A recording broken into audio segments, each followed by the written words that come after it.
तौहीद क्या है, तौहीद की रियलिटी क्या है, तौहीद की असलियत क्या है, तौहीद कौन है, कैसा है, कहाँ कहाँ है, खुदा को एक मानना कैसा है। तो खुदा को सब लोग जो है वो एक मानते हैं, कोई अनेक नहीं मानता, लेकिन खुदा जो है वो खुद में क्या है।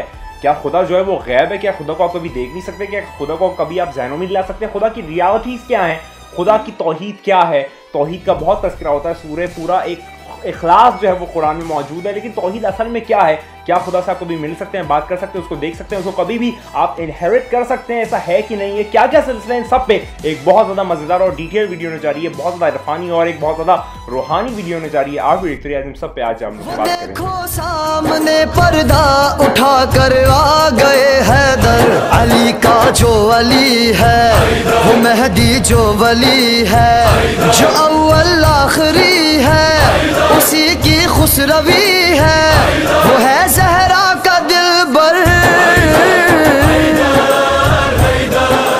बात का आगाज करते हो, आज हम लोग बात करने जा रहे हैं तौहीद के मुताल्लिक़, और तौहीद के बारे में थोड़ा डिस्क्रिप्शन करने जा रहे हैं, उसकी रियलिटीज़ के बारे में जानने जा रहे हैं कि आखिर तौहीद क्या है, उसकी रियलिटीज़ क्या है, वो किस तरीके से है, क्या सिलसिला है, सब पे आज हम लोग एक बात करने जा रहे हैं। तो चलिए बात का आगाज़ करते हैं। तो जो मैं कोटेशन करूंगा, जो मैं नरेशन करूंगा, वो एक किताब है उयून अल अखबार, जो कि 8वें इमाम की किताब है और शेख सदूक की लिखी हुई कंपाइल की हुई किताब है। उसके अंदर से ये जो रवायत है वो आपके खिदमत में पेश करने जा रहा हूँ, और बहुत ही इंटरेस्टिंग रवायत है कि आखिर तौहीद क्या है, यानी कि खुदा को एक मानने का तरीक़ाकार या उसकी फ़िलासफ़ी या फिर उसका फ़लसफ़ा क्या है।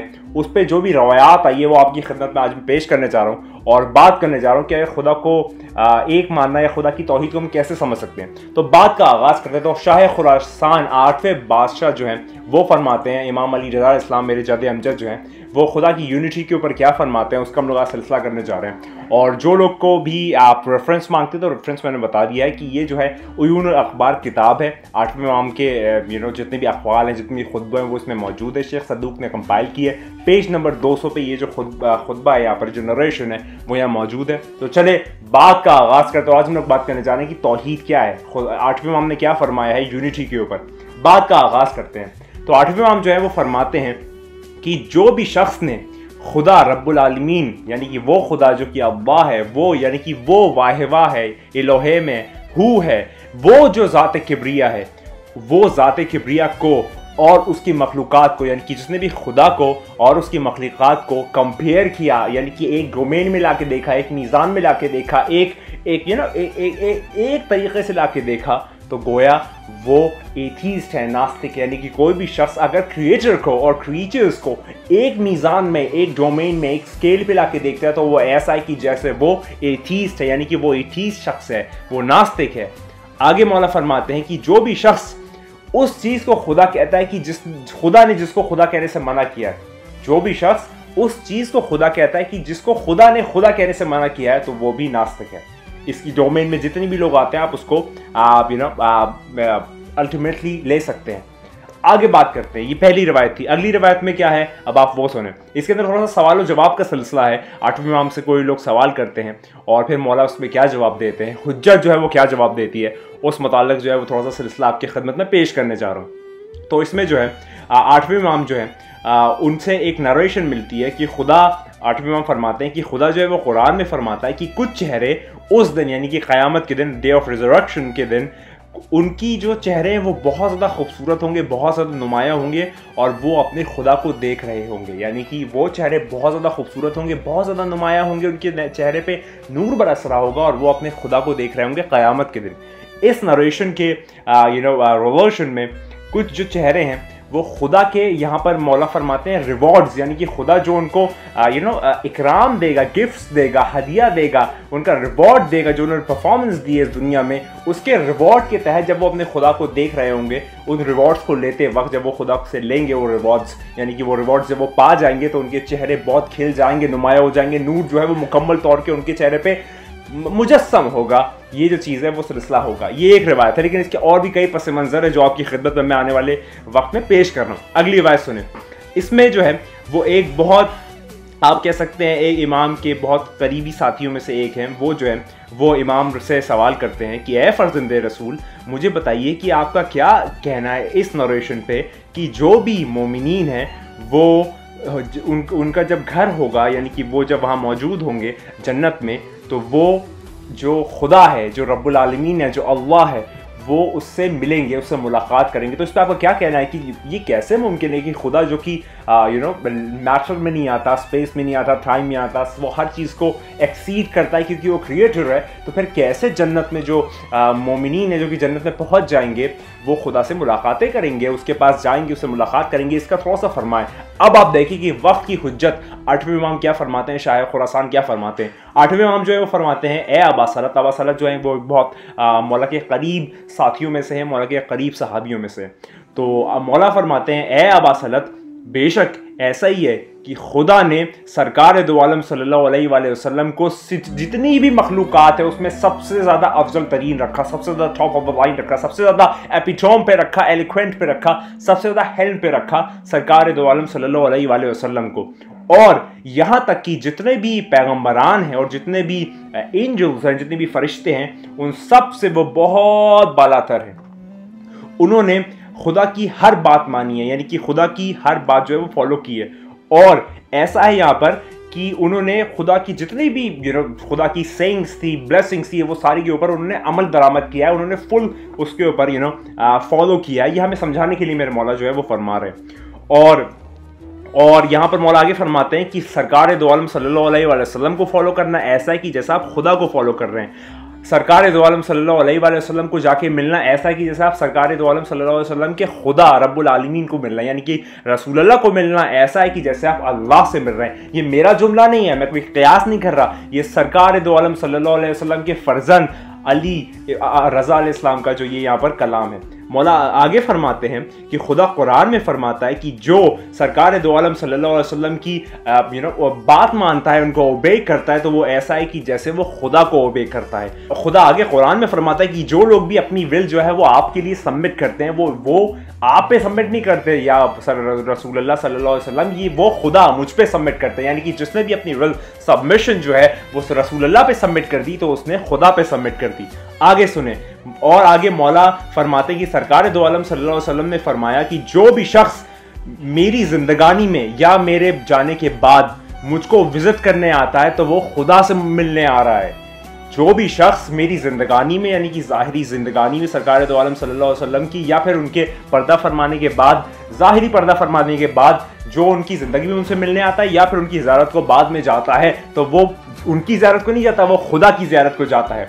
आगे मौला फरमाते हैं कि जो सरकार दो आलम सल्लल्लाहु अलैहि वसल्लम की जो रैंक है वो सबसे ज़्यादा है, रैंक जितनी भी चीज़ें उन सब में सबसे ज़्यादा रैंक है। और इसीलिए जो भी शख्स सरकार दो आलम सल्लल्लाहु अलैहि वसल्लम की विजिट करता है, उनको जाके मिलता है, उनसे जाके तबरुकात हासिल करता है, तो वो उसकी पोजीशन जो है वो बहुत ऊला है। और वो ऐसा है कि जैसे वो अपने खुदा रब्बुल आलमीन से मुलाकात करता है। यानी कि सरकार दो आलम सल्लल्लाहु अलैहि वसल्लम से अगर आप मिलने जाते हैं, उनसे आप बात करते हैं, उनसे आप विजिट करते हैं, उनको अपने आप को पूरा तरीके से उनसे सबमिट कर देते हैं, तो वो आप उनको नहीं करते, आप खुदा रब्बुल आलमीन जुल जलाल वल इकराम वाहिवा एलोहिम या हुआ यमन ला हुआ इल्लाहु को सबमिट करते हैं। यानी कि वो आप उस किबरिया की ज़ात को सबमिट करते हैं, क्योंकि खुदा ने मुकम्मल मुजस्सम तौर पे अपनी मर्जी जो है वो इनको दे दी, इन हुज्जतों को दे दी, इन वलियों को दे दी, सरकार दो आलम सल्लल्लाहु अलैहि वसल्लम और उनके घराने को दे दी। तो यहाँ पर जो कुरान की आयत है कि जब लोग जो है वो जन्नत में जाएंगे तो वहाँ पर जाके अपने खुदा से मुलाकातें करेंगे, तो वो खुदा से मुलाकातें से मुराद सरकार दो आलम सल्लल्लाहु अलैहि वसल्लम से मुलाकात करना है। क्योंकि यहाँ पर कुरान के कई सारे मौला ने यहाँ पर रेफरेंसेस दिए हैं, जो यहाँ पर वाज़ेह तौर पर मैंने आपके सामने पेश किए, बा मफहूम पेश किए, बा लुगत पेश नहीं किए, बा तर्जुमा पेश नहीं किए, बा मफहूम पेश किए, और आपके सामने ये जो बात है वो रख दी मैंने। तो आप लोग समझ पा रहे होंगे, ये एहसास कर पा रहे होंगे कि खुदा की मार्फत कुछ नहीं है। ये मैं मासूम का जुमला जो आपके सामने पेश कर रहा हूँ अपने अल्फाजों में कि खुदा की मार्फत कुछ नहीं है, लेकिन जो ज़माने के इमाम की मार्फत है, जो ज़माने की हुज्जत की मार्फत है, यानी कि अगर आप 14 की मार्फत हासिल कर लेते हैं, जो भी आपके ज़माने की हुज्जत है, तो वो खुदा की मार्फत हासिल करना है, वो खुदा को खुश करना है। 14 को खुश करना, खुदा को खुश करना है, 14 को राजी करना, खुदा को राजी करना है। 14 से आप अपनी वाबस्तगी कायम करना, खुदा से वाबस्तगी कायम करना है।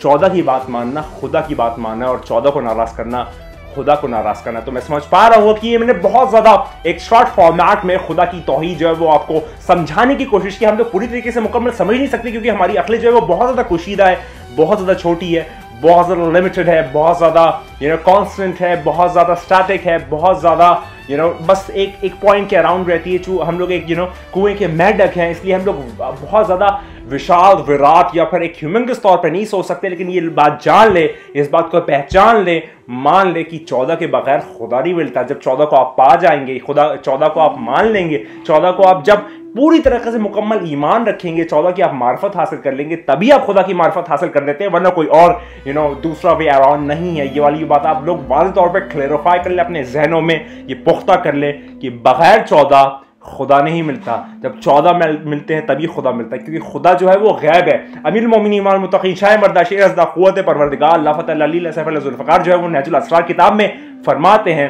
कि मेरा ज़ाहिर इमामत है और मेरा बातिन गैब है। और खुदा कुरान में फरमाता है कि वो लोग जो अच्छे हैं, मतलब एक बामफ़हूम कह रहा हूँ कि वो बहुत अच्छे लोग हैं कि जो लोग गैब पे ईमान लाए। मौला फरमाते हैं कि मेरा बातिन गैब है, अल्लाह फरमाता है कि जो लोग गैब पे ईमान लाए। खुदा जो है मौला कई जगह पर फरमाते हैं कि हम ही खुदा के अस्माउल हुस्ना है। सूरह ताहा की ग़ालिबन 6 या 7वीं आयत में खुदा फरमाता है कि मुझको मेरे बाबरकत नाम हो, यानी कि अस्माउल हुस्ना से याद करो। ये सारा का सिलसिला जो है, अगर आप समझना चाहें, अगर आप लोग इसको इनहेरिट करना चाहें तो भी आपकी जिंदगानी कम है जानने को, लेकिन अगर आप 14 का सहारा लेते हैं, 14 से तवस्सुल करते हैं, 14 से वसीले के तौर पे एक कुर्बत कायम करते हैं, तो याद रखिए, जान जाइए, पहचान जाइए कि आपका वो सिलसिला हो जाएगा, आपकी वो मार्फत का लेवल हो जाएगा, आपका एक ऐसा ओरिएंटेशन हो जाएगा, डिस्क्रिप्शन हो जाएगा, आपका एक ऐसा स्ट्रक्चर हो जाएगा कि जो बेशक खुदा को राजी कर लेगा, क्योंकि आपने 14 को राजी कर लिया। और याद रखिए कि सबसे ज्यादा जरूरी इन चीजों में, जो भी मामलात में सबसे ज्यादा जो जरूरी चीज है वो है मारिफत नफ्स। और मारिफत नफ्स पे इंशाल्लाह मैं एक वीडियो करूंगा, थोड़ा सा उसको एक एक्यूमुलेट करके चीजों को आपके सामने पेश करूंगा, ऑन ग्राउंड लाऊंगा, आपके सामने एक्सप्लेन करूंगा, इंशाल्लाह आपको बहुत ज्यादा उसमें लुत्फ आएगा, क्योंकि तज़किये नफ्स या मारिफत नफ्स बहुत जरूरी है 14 को समझने के लिए। और जब 14 को समझ जाएंगे, 14 को मानने के लिए, उनकी मार्फत हासिल करने के लिए, आप 14 को जान नहीं सकते, फकत मान सकते हैं, क्योंकि वो इनफिनाइट हैं, हमारी अक्ल फाइनाइट है। वो लामहदूद है, हमारी अक्ल महदूद है। वो डायनेमिक है, हम कांस्टेंट, हम स्टैटिक है। तो याद रखिए। और जो 14वां का आखिरी 14वां सिलसिला है, जो कि आखिरी कड़ी है इस नूर की, वो आने वाला है, वो बहुत जल्द आने वाला है। तैयार हो जाइए इस बात पे, बार हो जाइए, बार हो जाइए कि सिलसिला बहुत तेजी से पास होता चला जा रहा है, वो बस आने ही वाला है। याद रखिए कि आपको वक्त नहीं मिलेगा, अभी भी वक्त है। मारिफत की तरफ जाइए, तज़किये नफ्स की तरफ जाइए और अपनी नफ्स की मारिफत हासिल कीजिए, क्योंकि वो जो है वही जरूरी है, और वरना आपकी बात अधूरी है। याद रखिए वो आने वाला है। और याद रखिए कि ये जो टॉपिक है, इंशाल्लाह इसका और भी मैं सिलसिला करूंगा। जितने भी नए लोग जुड़ रहे हैं वो लोग और ऐसे जो इस टाइप के टॉपिक्स है, इरफानी टॉपिक्स, वो जरूर आम करें, लोगों में पहुंचाएं, क्योंकि इस वक्त इल्म की बहुत कमी है। और याद रखिए कि मैं एक संस्कृत का श्लोक, बड़ा जबरदस्त श्लोक है, वो मैं आपके सामने आज पेश कर देता हूं। मैंने एज अ रिकॉल मेरे जहन में आ गया कि ना चौर हार्यम, ना राज हार्यम, ना भ्रात भाज्यम, न छभारकारी, वे कृते वर्धत एवं नित्यम, विद्या धनम स्वर्धन प्रधानम। यानी कि जो चोर है वो चोरी नहीं कर सकता नॉलेज, जो राजा है वो छीन नहीं सकता, जो भाई है उसमें नॉलेज बढ़ती नहीं है, जिसकी है उसी की रहती है, और इसका वजन बहुत ज्यादा नहीं है, और इसको जितना बांटोगे वो उतनी बढ़ती चली जाती है। क्या? नॉलेज, विद्या धनम स्वर्धम प्रधानम, यानी कि नॉलेज जो है वो एपिचोम है, सबसे ज्यादा ऊपर है। इसलिए खुदा कुरान में भी एक वाज़ेह तौर पे ये कहता है कि रब्बी ज़िदनी इल्मा, ऐ मेरे खुदा, ऐ मेरे परवरदिगार, ऐ मेरे ईश्वर, ऐ मेरे परमात्मा, हमारा जो नॉलेज है, हमारा जो ज्ञान है, हमारी जो एक इंटेलेक्ट है, उसको बढ़ा दे, ताकि हम तेरे और पास आ जाए। याद रखिए वो आने वाला है, वो बहुत जल्द आने वाला है। किसी भी तरीके से हो, कोई भी रिलीजन हो, कोई भी पर्सपेक्टिव हो, कैसे भी आप मांगते हो, वो आने वाला है। अगर आप हिंदुइज्म में तो बल्कि अवतार आने वाला है, अगर आप बुद्धिस्ट हो तो मैत्री आने वाला है, अगर आप ताओइज्म वाले हैं तो ट्रू सेवियर आने वाला है, अगर आप पारसी हैं तो शाशोयांत आने वाला है, और अगर आप साहिबुज़्ज़मान नरगिस चश्म यूसुफ ज़हरा के मानने वाले हैं तो फिर याद रखिए कि वो आने वाला है, इमाम ज़माना आने वाला है, इमाम मेहदी आने वाला है। याद रखिए कि तू नहीं है, बस वही है। खुदा को याद करो यार, खुदा को याद करो। खुदा हाफिज़।